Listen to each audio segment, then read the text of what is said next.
Guys, ito yung peony plant. Ayan o. Mabango to. Para siyang rose. At ang ganda-ganda ng bulaklak nito. Tingnan nyo naman to. Yellow ang middle niya.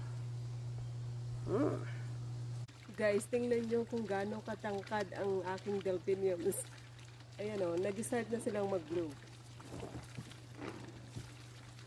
Taas, diba? This is clematis, not kamatis, clematis. Hintayin nyo lang, magpo-full bloom yan. Ito ang bulaklak niya, oh. Purple. Itong buong to, puro bulaklak yan. Ito naman, ang tawag dito, Maltese cross. Ayan, bright red. Ang ganda nito guys. At ang dami ko dito. Ito naman guys, yung isang peony. Ayan, bright pink. Kagaya ng isa, mabango din to. Para rin siyang rose. Ayan. So guys, nasa first week tayo ng July. Ito namang mga peony ang nagbo-bloom ngayon. Yung mga lupins natin, almost done na. Ayan. Meron pa rin tayong mga irises. So nakikita nyo, iba't ibang klase ng perennials ang nandito sa flower bed ko. Ayan.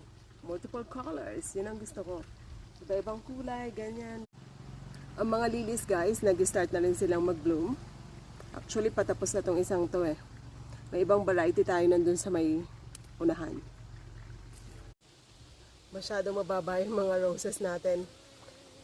Ito yung campfire rose. May red tayo dito.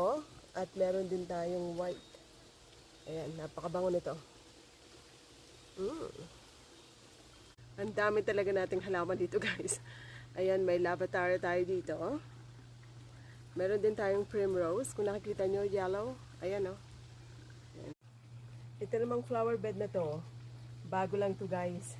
Kagagawa lang ni Neil.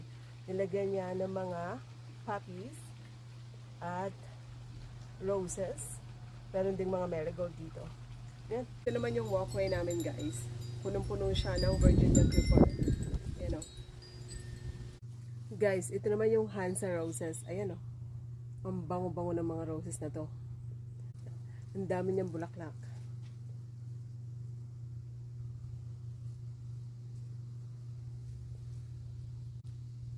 Ito yung garden ko guys.